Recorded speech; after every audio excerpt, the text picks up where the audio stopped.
Welcome, everyone, to The Teaching Show. I'm your host, Justin Bader, and I'm honored to welcome to the program today, Chris Woods.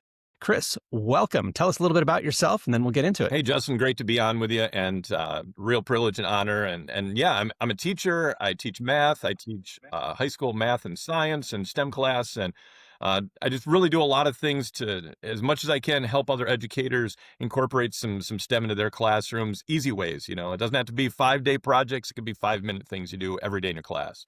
I love seeing what you post on Twitter at Daily STEM, or X as it's called these Yeah. days.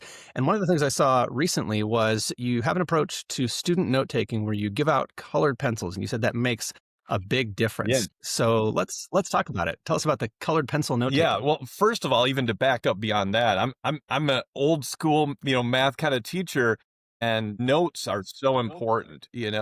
When a kid is actively, writing their ideas, it helps them to focus, it helps them to concentrate, also helps them to summarize, even if they're not required to do it, I want my kids to learn that in their other classes. Let's make sure that we take notes of the technique for helping them to study. I think we also see with the proliferation of Chromebooks in classrooms, it's easy to let kids just start taking notes on a Chromebook.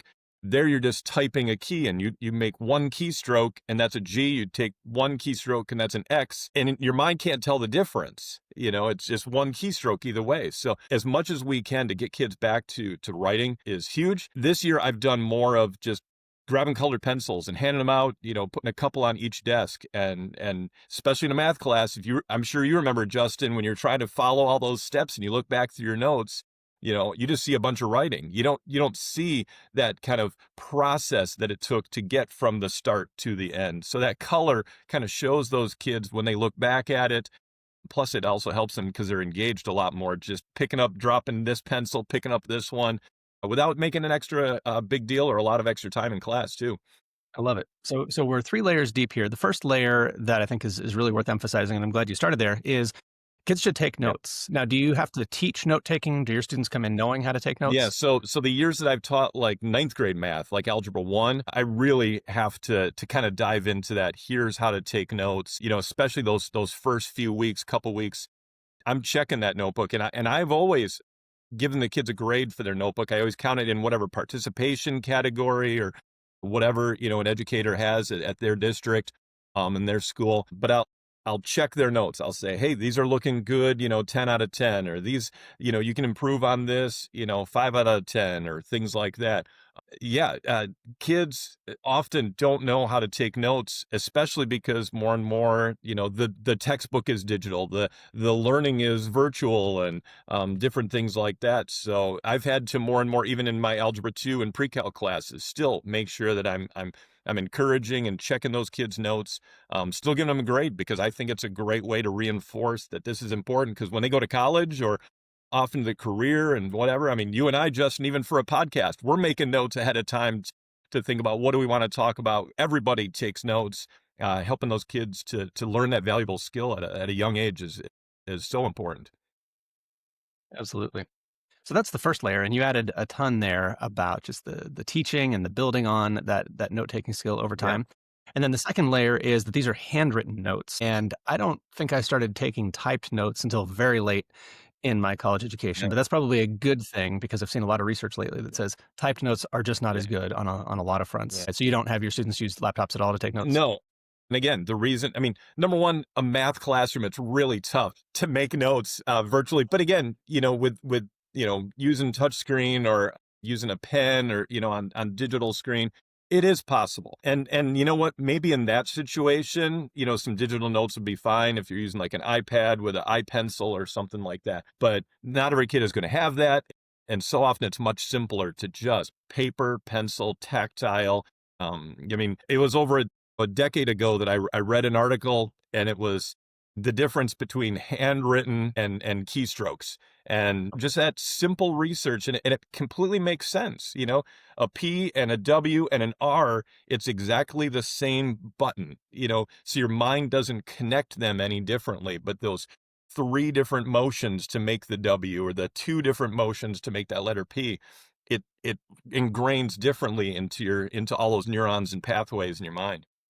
Yeah, and I think that research has held up very Yeah, well. I've continued to see articles and studies on just the power of handwritten notes and their advantages over typed yeah, notes. And then the third layer is the colored pencils. yes. So tell us a little bit more about how students use those colored pencils and how they help make the notes better and more Yeah, useful to students. yeah, and this can apply across a wide variety of subjects. I'm coming at it from a math and even in a science classroom.